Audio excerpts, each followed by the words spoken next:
on a monthly, on third Wednesday of the month. So the goal is basically to help educate and give knowledge sharing from like leading entrepreneurs or leading startups or investors in the region to come and share some knowledge or best practice or future trends of how things are going. And today we're going to be talking about content discovery. We have Adi here who'll be sharing with us. She works at Taboola, she's an alumni of Sasin, and she's currently working at Taboola, which is a content discovery, content marketing platform kind of thing. So she'll explain more in detail as to what this is. I'm sure a lot of people of you here are still wondering what is content marketing. Some of you might have already heard of it, but it's very interesting. We've had a chance to sit down and talk about it earlier, and I think you'll gain a lot. Feel free to stop and ask any questions, but it'll be a 45-minute presentation followed by Q&A. And after this, we do have some snacks and drinks served after this, so stick around for the networking at the end. All right? Thank you. Thanks. Thanks a lot. Hi, everyone. Really happy to be here. First of all, it's a huge honor for me.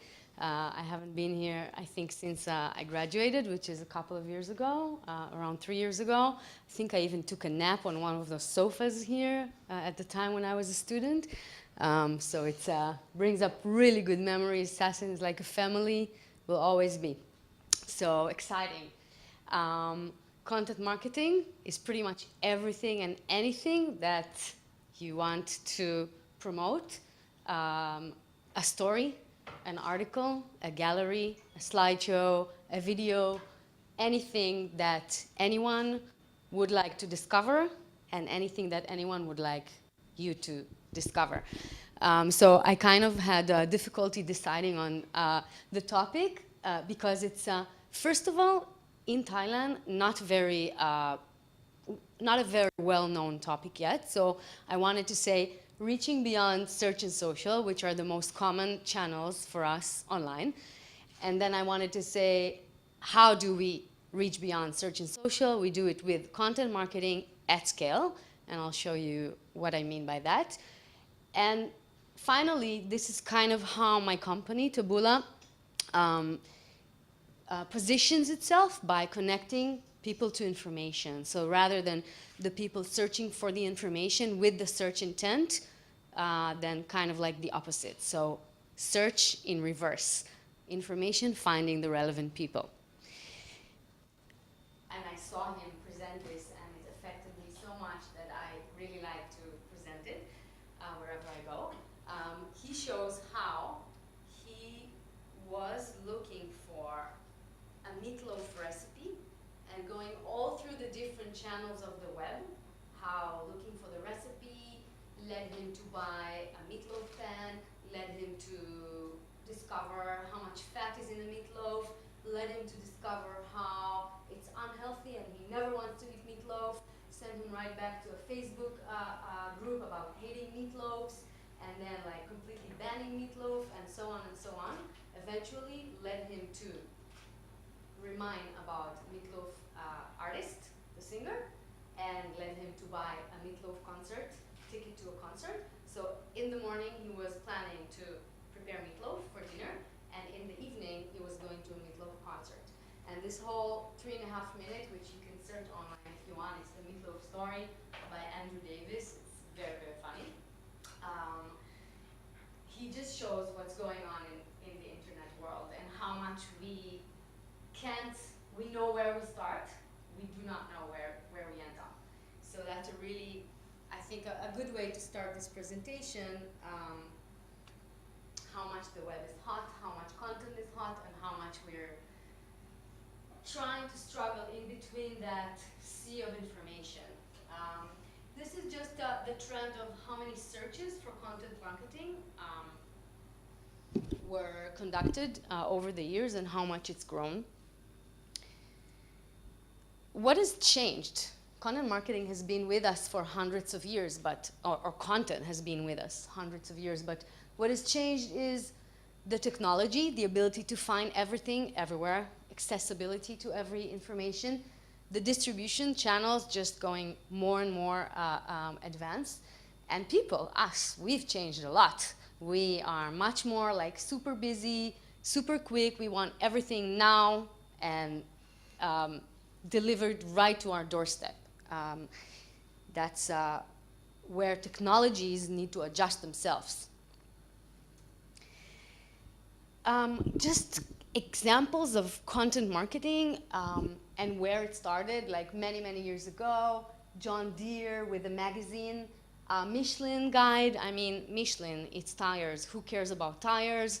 And how can you actually engage and connect to a brand of tires? You really can't. And what Michelin did, he created the Michelin guide with tips and information and stories and restaurant recommendations, and became very profitable pretty quickly. He gave 30 or 35,000 copies for free and then started charging money for them. And today, as we all know, every restaurant in the world wants to be on a Michelin guide and wants to get a Michelin star. And this is actually tire company. So very interesting. Jell-O did the same thing many years ago, creating recipes. Nobody knew the brand Jell-O and nobody connected with the brand, nobody bought it.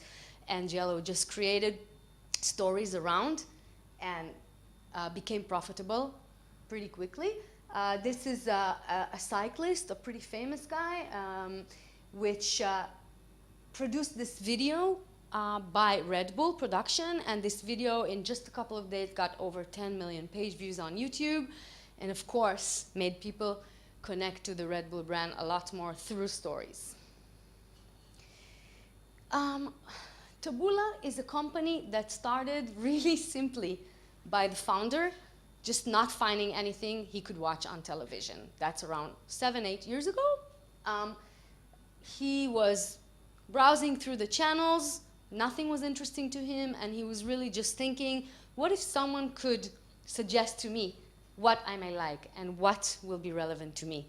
And that's pretty much how Taboola started. So we started with video recommendation on the web, and after a couple of years evolved into all the rest, which I will show in a minute. Most of the people who use the web have seen us before. This is how Taboola looks like. It's called a widget, and it's placed at the end of reading articles. So anyone who reads articles online will probably see Taboola at the end, because we work with most of the premium publishers in the world. So it's very organic, it's very much tied within the text, and it's very much personalized. And really the interesting thing about it is that it's considered to be very organic, so it's prime real estate. It's at the end of reading an article, so a user is considered to be in a very much content consumption mode, and a phase where the user is really just finished reading and looking for the next recommendation.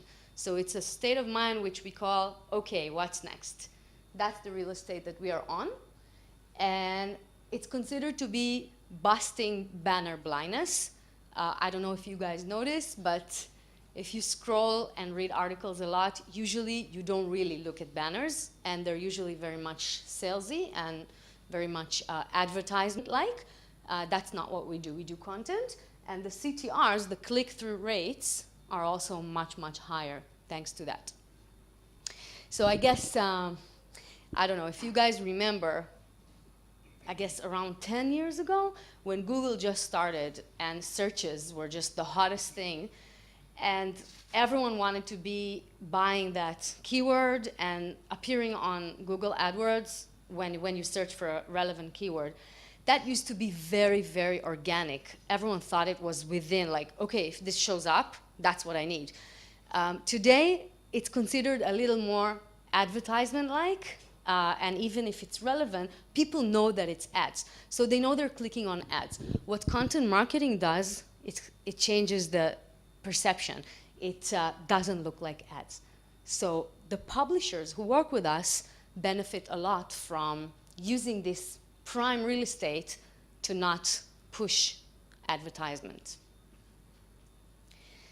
the state of mind, as I said, comparing to search, someone goes into Google, they know what they're looking for, they have an intent, and they're looking for it. So it's great to be there. Everyone wants to be there. It's usually really expensive by now. It used to be really cheap. But buying a relevant keyword these days can be like a couple of dollars per click. And it's usually very sales oriented. So you would usually click on a relevant ad and it will lead you to a sales page, not really a story, an article, a content piece. So what Taboola does is really try, and content marketing in general, is always maintain that added value of bringing the story, bringing the quality piece of content to the user by personalization of who are you and what is relevant for you. Social, we want to engage with our friends. I don't know about you guys. When I scroll my Facebook, I'm not really in a content consumption mode. I really just want to see what my friends are doing, and I go on and on and on and on till forever, way too long. And those are the different state of minds that the user is in. A little bit about the numbers. It's pretty fascinating to see that 20% of the people online by ComScore are consuming content. So that's pretty much equivalent to search and social, and a lot more than shopping and communication. So tweeting, Skyping, eBay, Amazon, all that. Pretty interesting to me. But I guess makes sense because I guess we read a lot of content online. What is this content consumption mode and what does it mean? It means that you didn't know this content existed.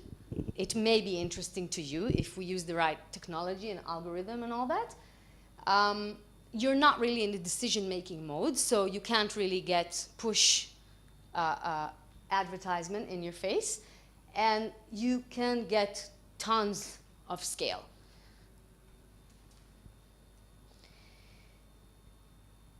What happens these days is that users no longer really read articles from start to finish. They more skim the article.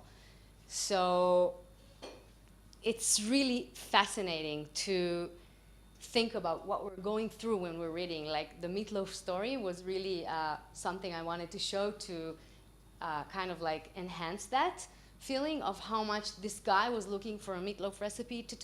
He went through like 20 stations in a couple of minutes and ended up going to a meatloaf concert. And that's what it means. We skim the web. We look for whatever is interesting for us. We can't waste too much time. We're really, really quick. We are always in a hurry. We're always late. And that's a big challenge. So Taboola works with all the publishers that you see here. For example, we have this huge partnership with MSN with around 30 markets in the world. It's a really, really big partnership that we signed a couple of months ago. We've got Business Insider, Weather Channel, CBS, NBC, NFL, Fox Sports. In the tech world, you can see all the big tech sites and a lot more. These are just examples, but any of those sites that you will enter at the moment from Thailand, you will see the Taboola recommendation engine. In Thailand, we work with the most premium publishers as well, and it's growing. So you can see here, for example, Thairat, Yaklai, Matishan, Kausod, Sanuk, Nation, so really big publishers that we work with. And these are exclusive agreements, so they will only use recommendation discovery of Taboola, and it will be for a couple of years. So it might be 2-3-year agreements.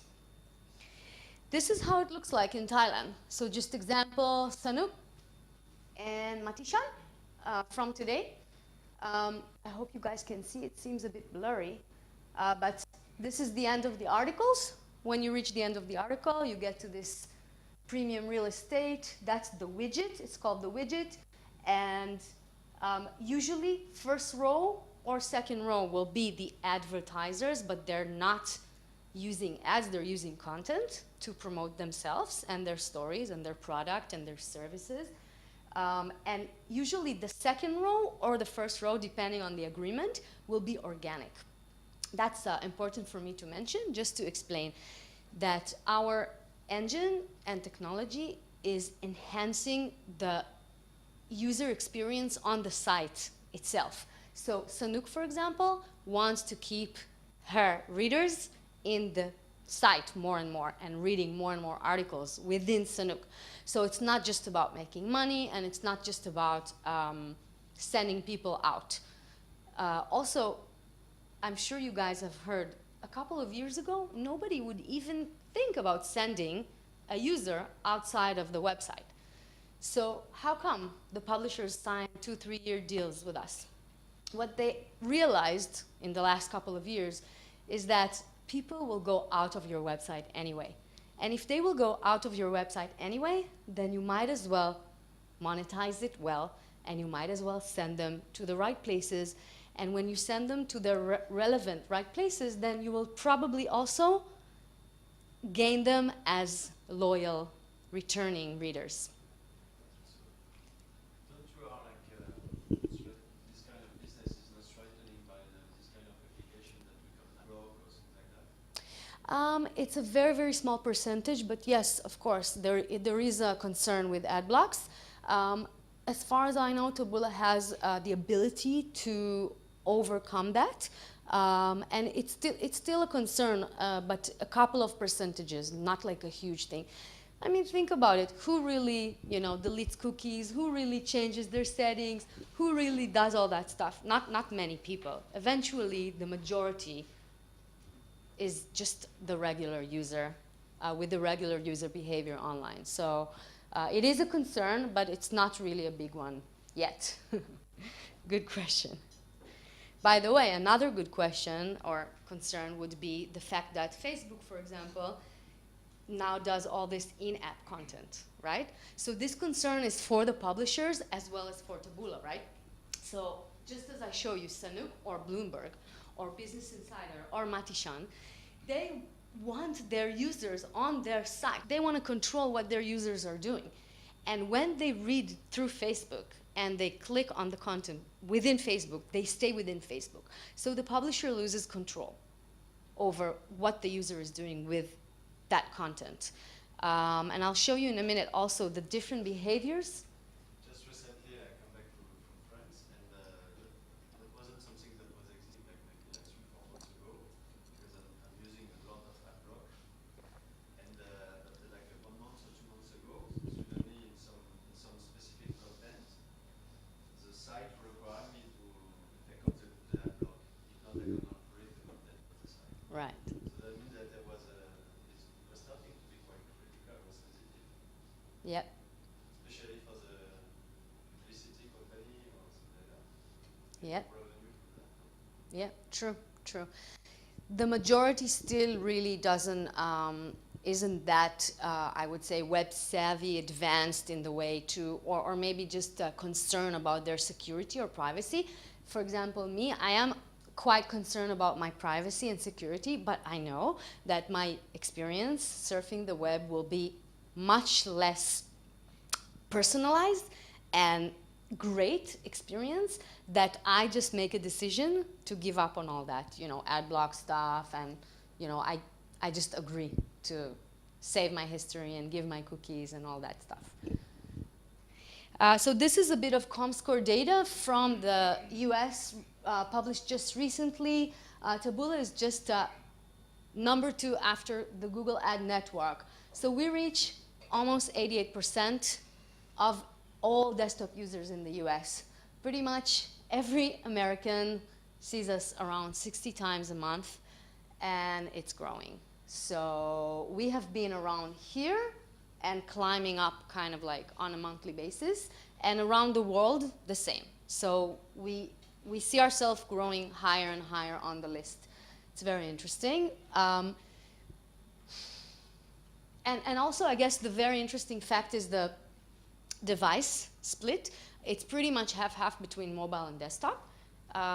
So mobile is everywhere, and it's really fascinating how people use their mobile differently and their desktop differently that make us work much, much harder on adjusting the content that we serve, the recommendations that we serve, and the way that you can consume it.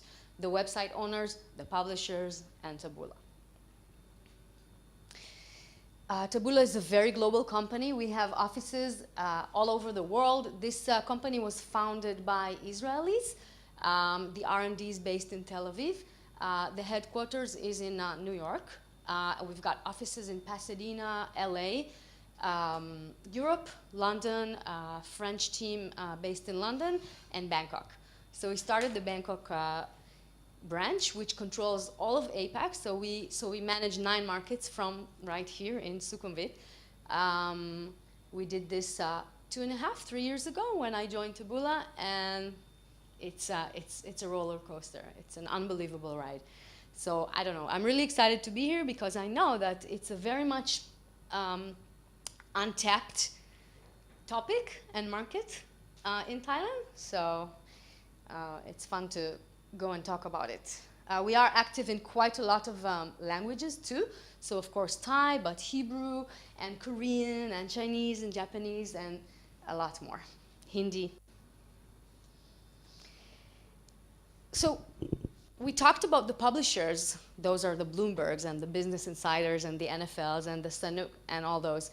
But what about the other side? Who helps us allow those publishers to make money, monetize with Taboola? Those are just an example of the people, the brands, and the companies who work with us. Basically, think about it.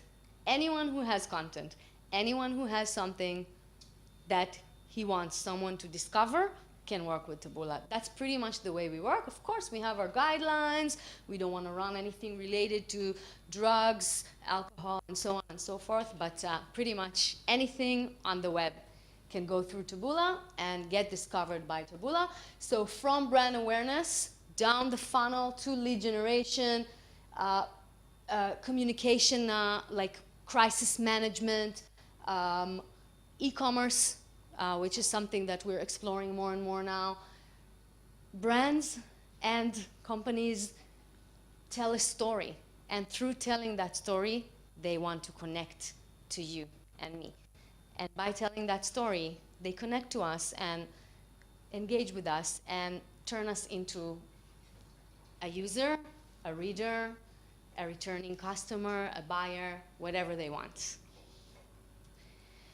In Thailand as well, we have really top brands working with us here. This is just a very small sample of it, but Nescafe and AIS and Adidas and Singapore Airlines and a lot more, insurances, banks, property, lots of advertisers. If you scroll through any of the sites that we work on, you can see examples.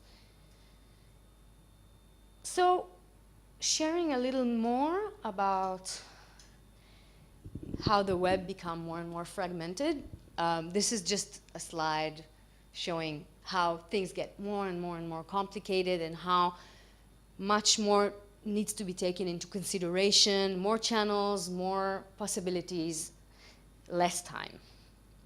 So the web used to be very simple. It used to be search-driven, and a person would sit by their desktop, like a really big computer, and would read an article and would just go and search on Google and find what they were looking for, and it would be really easy.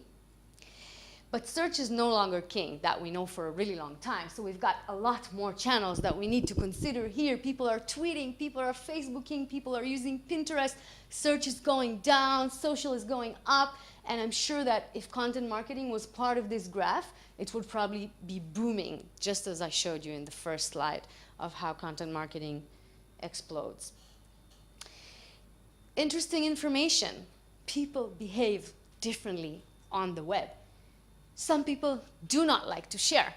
Some people share only when the share button is below the article. Some people share when they come from search engine or when they come from social site. People share a lot more in the morning. I don't know, we get to work, we start our day, we have more time. In the afternoon, we just want to go home.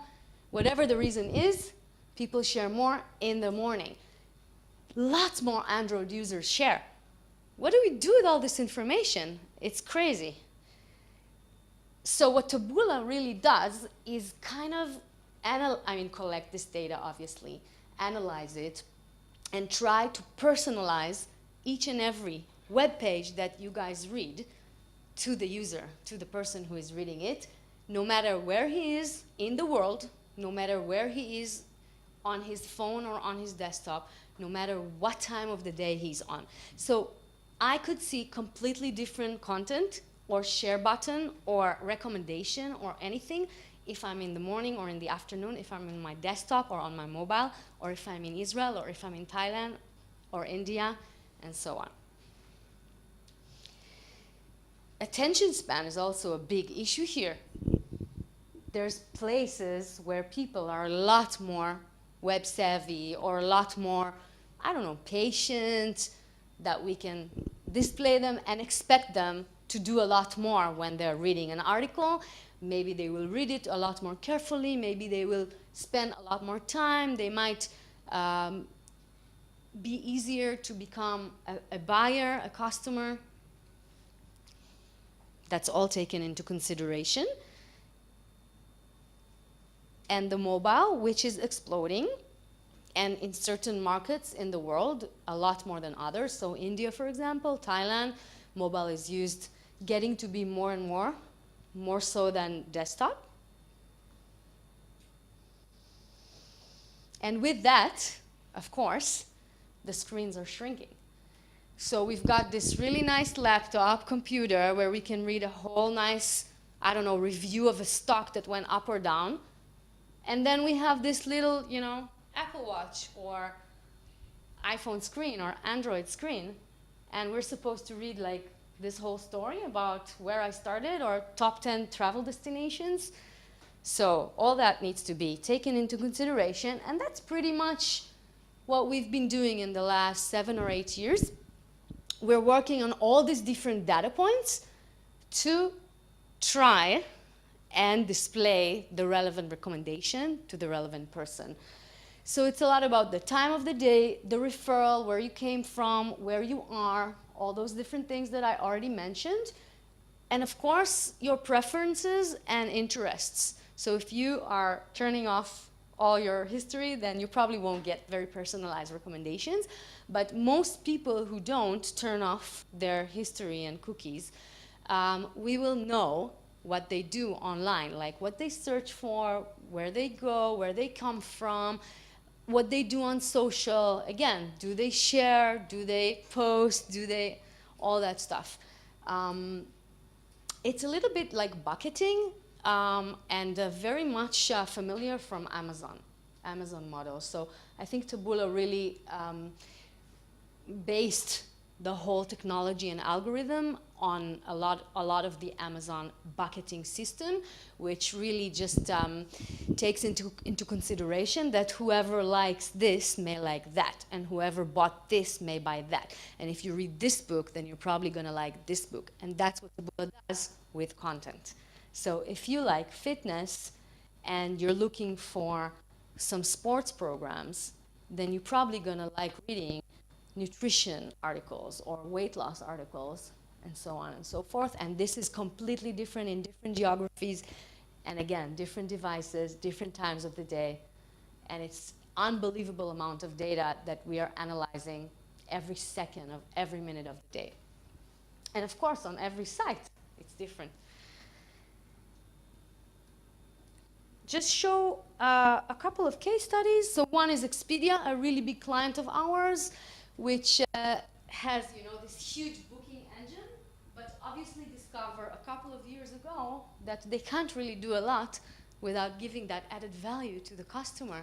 So allowing the customer to discover content and read about different things that may interest them. So if I'm thinking about going to Japan next year, and I'll see in my recommendation engine anything related to stories about traveling in Japan, top 10 hotels, or 5 best restaurants and Michelin guide recommendation, then I'll probably click on it. So it should be personalized to me, and it should help me engage with this company who wants me to buy from them. And that's pretty much what happened. So they use this blog called Viewfinder, amazing blog that they keep updating all the time. And it brings them a lot more pages per visit with a higher duration on site, significantly bigger scale, because that's really what it's about. It's people from anywhere and everywhere. I didn't go and search on Google for trip to Japan. I'm just there reading the web. So if you can find me, then you'll increase your audience. Another case study, and actually the last one. So this is Plated. This is a really, really big brand, and actually it's such a hot topic in Thailand too, so I'm very excited about this topic. As I saw in the Startup Summit just a month ago, there were like a panel of 8 or 10 people that were all in the restaurant and food delivery business, and I was just shocked. They're all, you know, like want to bring you the food to your home, fresh, organic. I mean, didn't we all just go to the market and the Pad Thai food stand and, you know, just like get anything we want in 20, 30 baht any time of the day? So even Thailand is going through this amazing food revolution with Eatigo and Foodpanda and all those big guys, Happy Fresh, just becoming really well known and successful. And what Plated does, they use lots of different blogs. This is one of their blogs, which is called Eater, and they just give you this really great added value of content and stories. And they're not a food delivery. They're really like busted this, cracked this middle way between ordering food to your doorstep and having to cook food with grocery shopping and everything. What they do, there's also the Blue Apron. Those are 2 really, really big brands in the US, Blue Apron and Plated. They both do pretty much the same. You choose your dish, but you don't get it cooked. You get a box of the fresh products and the recipe, and you cook it yourself. So you're super cool. You're cooking on your own, but somebody prepared everything for you. You know, like they don't have meban to, you know, cut the vegetable for them, you know, make it fresh for them. So they get the whole thing in a box, and they cook it, and they feel great about themselves. And that's why maybe you can't see, it's a little blurry, but this says this dinner hack has millennials ditching delivery, and this is really what it's about. This is a headline that we worked on for so long, fine-tuned, and made sure we want to reach the relevant audience. We pre-qualify the click. We don't want to reach anyone. We want to reach millennials who care about cooking instead of ordering junk food or deliveries. And a dinner hack, it's like, you know, sounds like the easiest thing in the world. This headline is one of the best performing headlines in Taboola and has been tested with A/B testing and variations for a really, really long time. So that's what happened. We increased their conversions, people ordering food from them by 12%. We reduced their cost per acquisition or cost per action by 75%. And they're one of our biggest advertisers. So that's my last case study, and actually the last slide. So first, thank you very much, and if you have any questions, I'm happy to answer.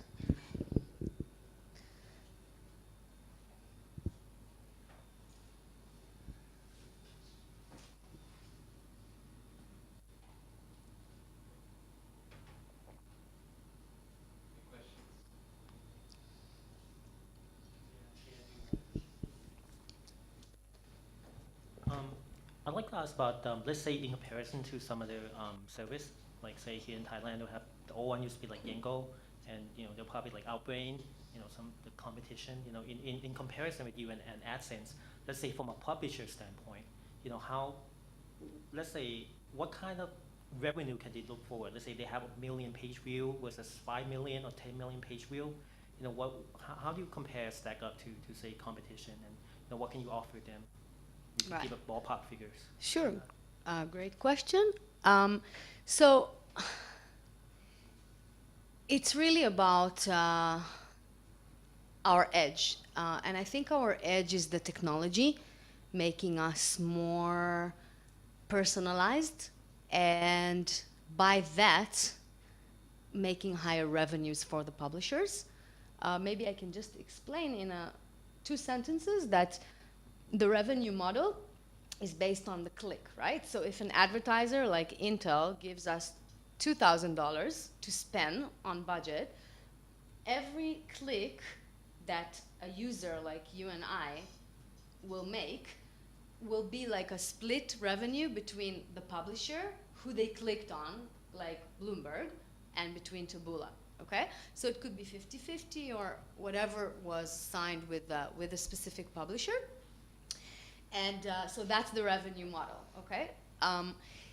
Publishers can make between hundreds of dollars to thousands of dollars a day with us. It really depends on so many different factors. It depends on the amount of page views that they have, their popularity, and of course on how their site is well monetizing. So the widgets need to be very clear, very attractive, and all that. So it really depends on how publishers cooperate with us as well.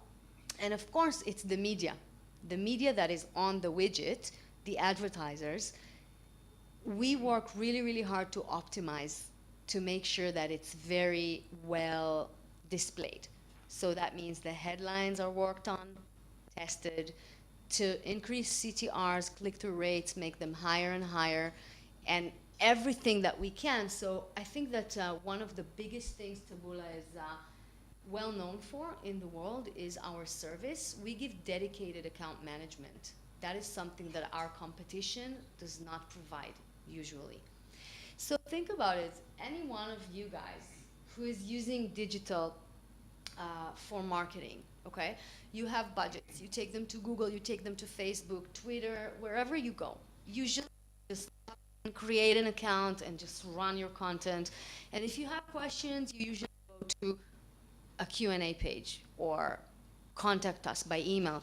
Taboola works with account managers. So my team has now 10 account managers managing hundreds of clients in APAC. Would it be possible to have an account manager go into, let's say, a startup office to kind of work with the digital marketer to optimize, the site using Taboola? Absolutely, and we do that all the time. Great. So we have like a content strategy team, which is on world tours, going to meetings with clients, helping them understand more about optimization and how to best make content that is discoverable. I mean, it's a really good question because this is a whole new industry, right? It's like the third pillar of digital world. It's beyond search and social, right? So it's new to most people. And therefore, I think that Taboola really recognized something about this, having to provide this dedicated service. So yeah, that's part of what we do. How do you manage, like, there is some countries where the personal security data management, where you are not entitled actually to because there is kind of a violation, like to go in Facebook or personal account and check what people like or share or whatever. There is some countries where is it very restrictive. So how do you manage with that, and what do you think in terms of your business model over the decades? If there is a risk for you? Well, I can tell you that we are entering China at the moment. It's pretty challenging, right? There's a lot of restrictions there. It's going to be a tough journey. I haven't heard of any big problems, and I'm sure that what Taboola does is works with whatever is allowed in each country. So there is a lot of this data that is already collected, and we base our recommendations on, right? So, and then we go and adjust it to the different country and the different language. I haven't heard of any big issue. We have different guidelines for different countries. So if, for example, trading, online trading, or supplements, or different kind of topics that might be controversial and might be banned, we would have the specific guidelines per market and we would not use the content. So that's content-wise. Technology-wise, I'm sure that what we do, since we have so many data points that we follow and collect and analyze to personalize the recommendation, then we would just work with what we've got, with what we can.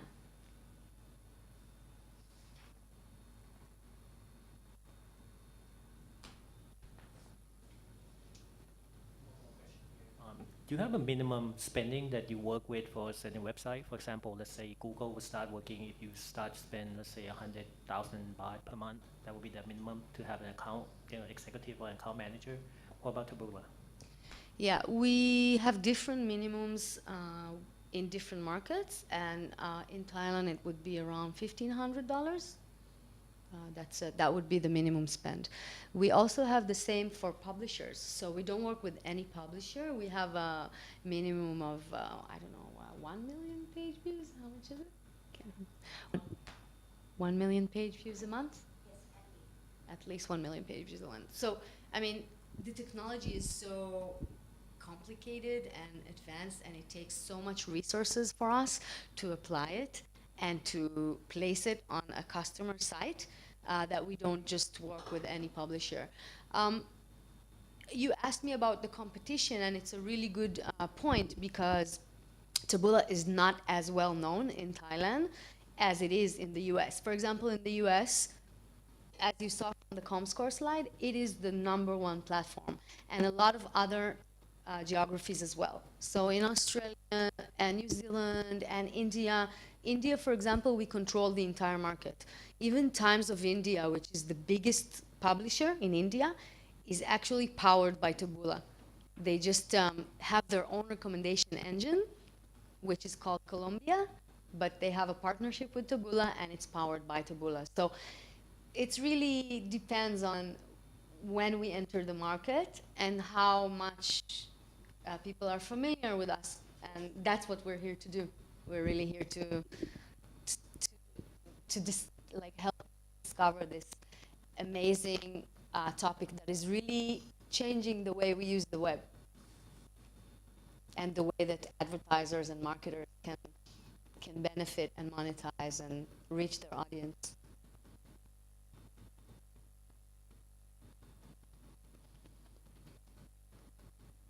All right. Yeah. If I have content and I want to get help from you, how would I So this can be done both in the sales process before you sign any kind of contract with us to start advertising with us. We would look at your content, we would give recommendations of what would be most relevant or attractive to your relevant audience. There's a lot of resources online on the Taboola site, and we could send you a lot more, like best practices, do's and don'ts, all the different kind of recommendations. So that's how we work. We would work with any person, any company, any brand, anyone who wants to use Taboola would pretty much and qualifies for like just the minimum budget. The reason for the minimum budget is that really if you're not there to find the scale and to find the relevant results, then we don't think that you're going to make it. Like if you don't allow at least that $1,500 to explore what this network can do for you, then we're not sure we can help you. It's a very, very complex technology. It needs time to explore and test the different sites and different variations of your content. But any piece of content that you're going to give me, I'm going to tell you exactly what I think you should do with it. Like, how should you promote it? Where should you promote it? What should be headlines, images, anything. So that's pretty much how we work, and that's why we have like a really big account management team to take care of it. Google does all the creative works also, like banners. Yes, it's not banners. It's really just content pieces, content ads, as you saw on the widget. It's not a banner. Yeah, I mean, different clients work with us in different ways.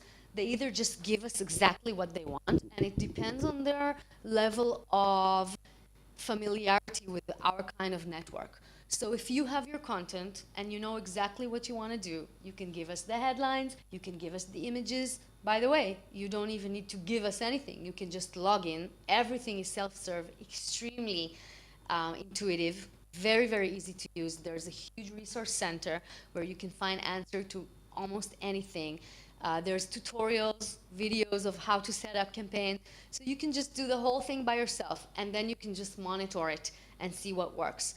So you can go into the system every day, see where your clicks show up. It's full transparency. It's really very easy and friendly. So you go in, you see what works, and you just adjust.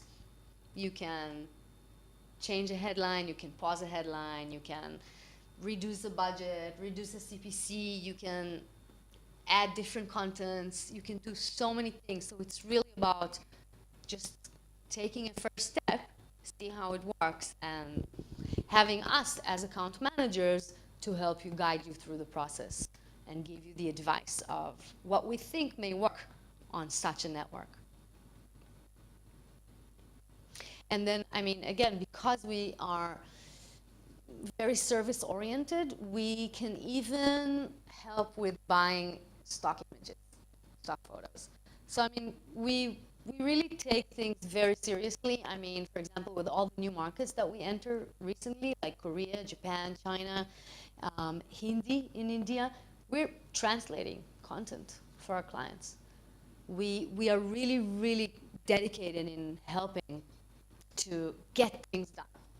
So we have translation service, we have a creative service, we have a content strategy team, meeting with our clients, and we can buy stock photos for you.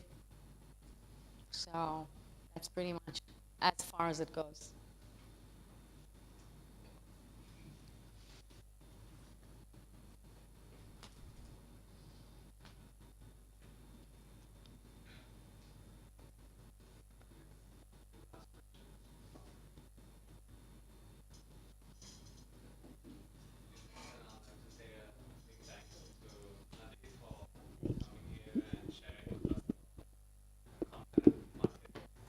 And if you guys want to talk one-on-one or anything outside, we have some snacks and can continue your networking here. All right. We also have a couple of presents that we wanted to give. So if you can just catch us, Nat and me. Nat is the Thailand country manager. So if you could catch us, then we would love to give you a brochure about Taboola and just a little present